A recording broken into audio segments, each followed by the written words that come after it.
Welcome to coverage of the United States Mini Disc Golf Championship. I'm Matt Dollar. I'll be your host for this event. I was also the tournament director and one of the competitors. So, this event is taking place at North Georgia Canopy Tours in Lula, Georgia. We're playing 3 rounds of 18 holes on the black hole macro baskets. These baskets are designed to catch the macro discs, like the macro Tesla that MVP Disc Sports, our title sponsor, makes. They also catch mini discs very well, and for this event, we will not be playing with macro discs or mini buzz discs or the junior disc from Dynamic. It is strictly mini discs. If you saw at the beginning there, they did have a size limit to the discs we are playing with and a weight limit. So these are the standard minis you would be using, and in this group you're going to see guys using a lot of Innova Mini drivers, which are, I think, an AVR shaped disc, but it's just heavy golf weight mini. You're also going to see a lot of Zing minis. That is what I prefer. You got the Airfoil, which is their driver, and the Snipe, their mid-range, and the Cosmo, their putter. All of those minis you will see in action today. And I believe a few other guys will be throwing the MVP Nanos, and those minis were available in our players packs, and we got all these and we are ready to go, ready for some action. We have a guaranteed first place prize of $500 on the line, and we will start it out on hole number 1, the par 4, coming in just shy of 200 feet, and it's a double Mando hole. You'll see the sign on the left and the sign on the right. Now the sign on the left is a Mando with this power line, and on the right it is the pole, and they attach at the top. So a lot of people are calling this the triple Mando hole. There's only 2 Mandos, but they do touch at the top, so it's kind of like a Mando sail. Matlack throws some kind of shot I've never seen him throw before. It was an upside down, like, grenade type shot. And he got it to flip all the way over and fly, and he made the Mando off his tee shot and kind of hyzered towards the basket. So a really nice drive from Matlack. You're going to see I'm going to lay up there, and Jimi will also lay up, although he bit off a little more than I did, but got himself in a little bit of trouble because before you get to the Mando pole, there is another pole just a bit shorter and a little bit of shul. And Mikey has the worst drive of the group. He's a little further than me, but he is way out to the left of the to the right of the Mando. I'm gonna go a little thumber with a aerofoil there and come up just a little bit short. Mikey Golden has thrown a brilliant shot. That is easily the best shot of this very young tournament, and it is going to get him a very easy look at birdie. Meanwhile, Jimi, who was stuck in kind of a patent pending position, is going to turn his over and throw it OB on the road. As you can see, the road is lined off, and it is out of bounds. Now, in mini golf, you have a few different ways to play the out of bounds. You can play it where it lies with a stroke penalty, or you can play your last lie with a stroke penalty, or in this case, and in this tournament, you can play it where it went out with a stroke penalty. So these 3 options give you a chance to find a safe lie and use a little bit of strategy. So Matlack and Mikey will grab birdies, and we'll move to hole 2. It is a par 3. There's a tunnel shot right up the middle, or you can throw the big hyzer like Matlack did. Mikey's going to show us what the lefties do during this round. No. Nice shot, Mikey. Great shot. And he's throwing a beautiful drive there. A very nice little turnover shot that parks it up probably about 8 feet short of the basket. I'm going to attempt to go big hyzer over the top, and I just threw it a little bit too low and caught that first tree. So in my design of this course and in the rounds I put in while putting it together, that's the first time I've ever hit that tree.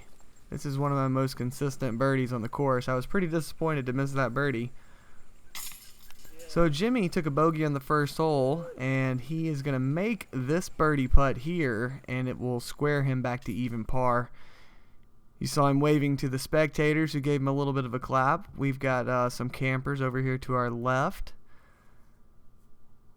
So this event coincided with the Georgia Flying Disc Festival, a B-tier event that I run at North Georgia Canopy Tours, and so we have already played 1 round of disc golf today, and now the rest of the day is designated for mini golf.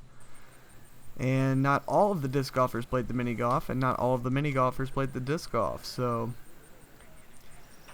you had the option to play mini, and you had the option to play big. There we go. Not there. Everyone on this card is playing both events. And Jimmy's going to be up next. He has even par after grabbing that birdie. On hole number 3, this short par 4, you have to drive over this wood pile, this burn pile here. It is marked out of bounds all the way around. And no one in this group is going to have any problems with it. In my practice rounds, I did throw one into the wood pile, and it was difficult to recover. I did not opt to play from the wood pile. I opted to play from behind it. So there's Mikey Golden throwing another great shot, and it looks like he has locked up his 3rd birdie in a row to start. Meanwhile, myself, tournament director, course designer, and guy with most rounds in on this course, has missed the first 3 holes to start. And we'll head into hole number 4. And this is going to send us off onto the disc golf course. Hole 15 at North Georgia Canopy Tours, a beautiful short par 4. We are playing the mini golf hole, which is a short right turning hole that sits on this little mound protected by a tree in the woods, and short of it is the creek. It's a tricky little hole. I did not have very good success in this event on this hole. And leading up to this event, I actually threw it out of bounds in 2 different rounds on this hole. So I think I was really just trying to focus on making sure I got it far enough. And you'll see I have to make the cameraman move there. That's Derek Hollis. He is our main media guy. He was the head of all the cameramen and directing what was going on here. And we can't thank Derek enough for all this wonderful footage that he provided us with. Jimmy is going to barely miss that putt out of the woods. It rolls down. We were giving him a little bit of a hard time, making him think it rolled in the water, but he saves his par. And Mikey will grab that birdie. Mikey is now 4 under through 4 holes. Unbelievable. Mikey Golden has come out on fire. That was very, very iffy on staying in the woods. Now, I played in the $5... Oh, no, I played a practice round with Mikey on Friday morning, and he did not play well at all out here. So when he came out firing, I was pretty impressed this round. Now, he did play the $5 Flex Start event that we had the day before on Friday afternoon, and he turned in a pretty good score there too. So this is the longest par 4 that we have on the course, and if you don't get a good drive, or if you don't get your drive to land in the fairway, it's pretty tough to get up and down for the birdie. Alright, Matlack. So we had old schooler Donnie Brooks. Donnie is one of the original mini guys. He may be the original mini guy. He is the number 1, you know, the original member of the Mini Disc Golf Federation. And we were honored to have Donnie join us this weekend. So Donnie brought some heavy mini drivers with him, and these boys ate them up. They bought a few, and Jimmy's out there ripping thumbers with them. Matlack prefers the backhand the most out of this group. Well, of the right-handers. I guess Mikey throws mainly backhand as well.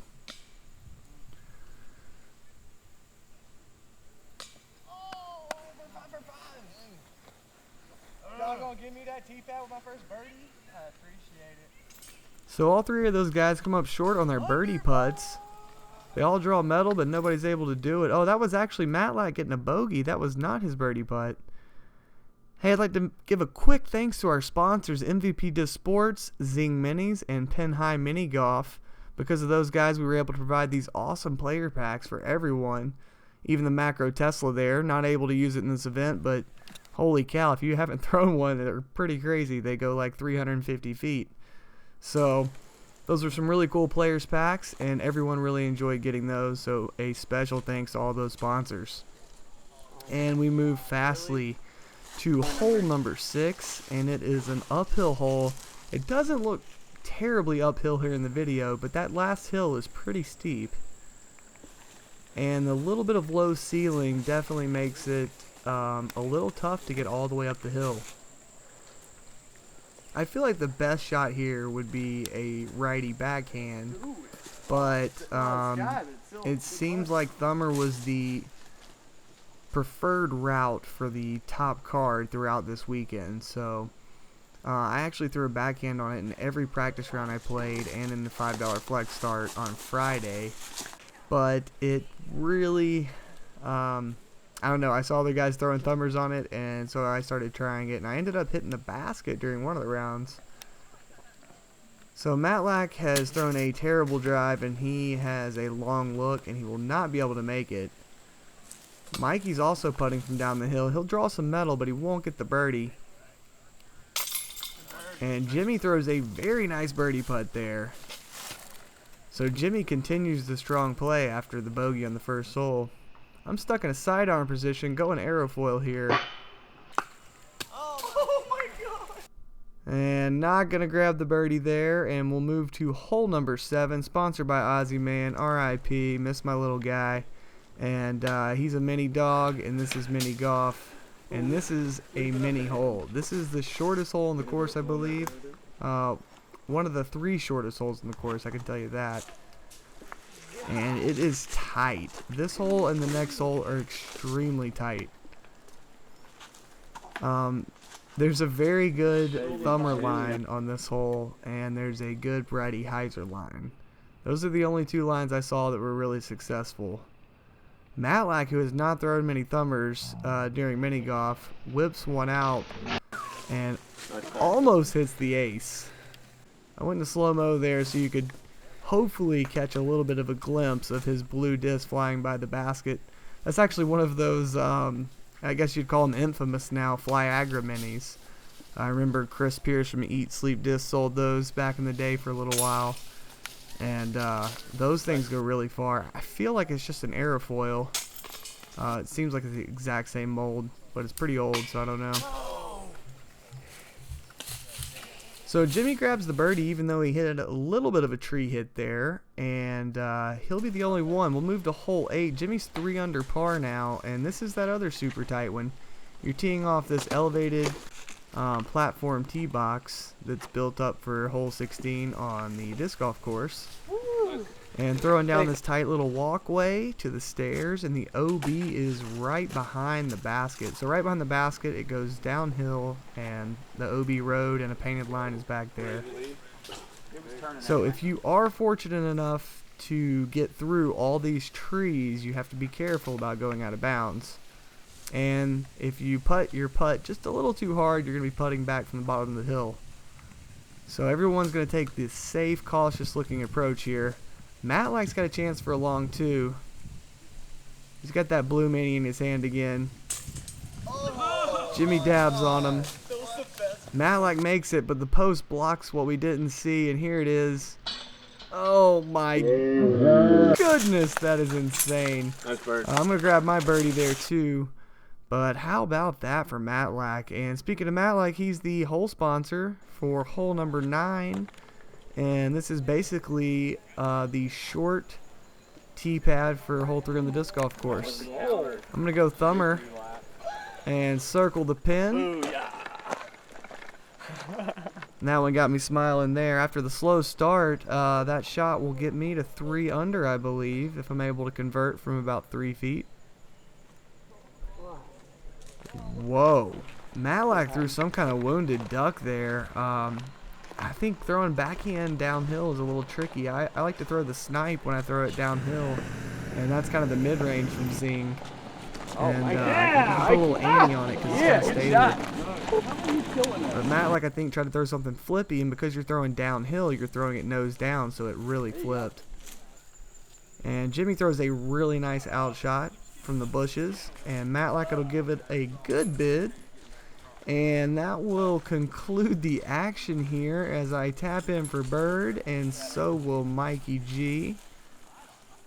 And Mikey G will shoot 5 under on the front 9. He is our early leader And while that may be it for this video here, let me tell you we have tons of coverage from this event, and I can't wait to share it all with you. We have lots more coverage from round 1. We have coverage of 3 different groups, 4 different groups maybe, and we also have full coverage of the rest of the event. So stay tuned for those videos. They will be coming out soon. Subscribe to Matt Dollar Disc Golf if you like. And thanks for watching.